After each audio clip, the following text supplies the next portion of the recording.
What are some of your goals for this season, big season coming up? Like, talk to me about what you're looking forward to, team wise, individual wise, and just what you're looking to do this year.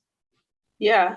So last year we were able to make an NCAA regional, which is obviously something that we had never done for this team. So looking to get back there, that is definitely an expectation that we have. And also last year we were ACC tournament champions, so expecting to um, do that again, go for a two-peat. But we're continuously, especially in the last 4 or 5 years, we've always been underdogs. Like, oh, they're a new team. Like, they're not good enough just yet. But like, I think last year we proved we are good enough. And so this year, we're definitely not sneaking up on anyone. We are in the top 25 basically all season. So we're not sneaking up on anyone about how good we are. So it's as a team, not letting those expectations, those standards be to our detriment, playing our game, knowing what we have to do.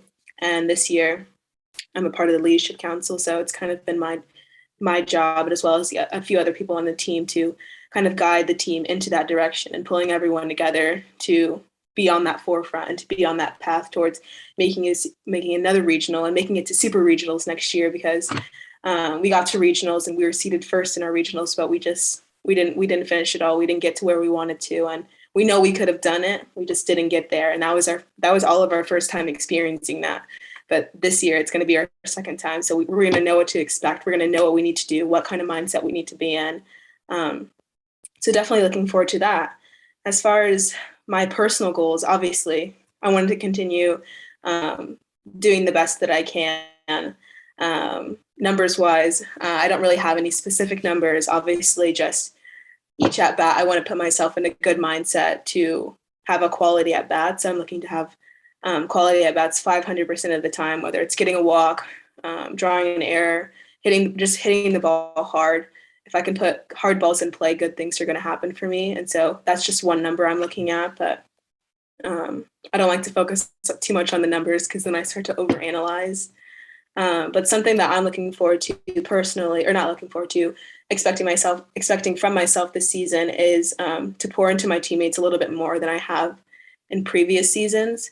I think that, when you look at the numbers, you get caught up in yourself. But if you pour into your other teammates, you realize that a lot of your self-talk and a lot of things that you say to yourself are things that you would never say to your teammates. Like, you would never tell your teammates, oh, you really sucked that game, or that was really terrible, or you wouldn't curse at your other teammates for making an error or anything like that. So why are you doing it to yourself?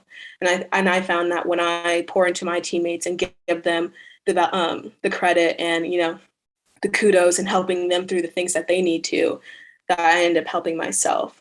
And so definitely focusing more on my teammates this year than I have in the previous years.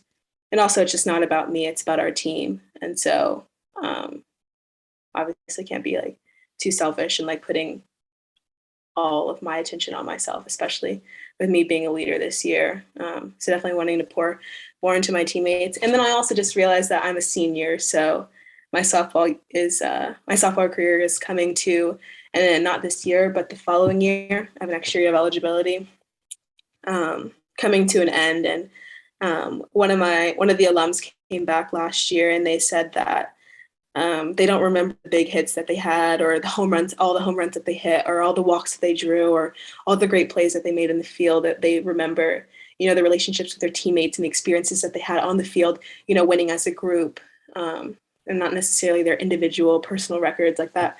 It's good to look back at, but the memories that you're going to make are going to be with the people who stand next to you on the field. And so just continuing to build relationships with my teammates is definitely important this year for me, and not putting too much pressure on myself, because at the end of the day, if I do bad, my softball career is still going to end. If I do good, it's still going to end. So just understanding that in 3 years, if I strike out on Saturday, it's not going to matter. And just taking a step back and seeing the bigger picture, that I'm out there to have fun and do what I love to do. And I'm going to do it to the best of my abilities, but I'm not going to put too much pressure on myself to chase numbers or anything like that.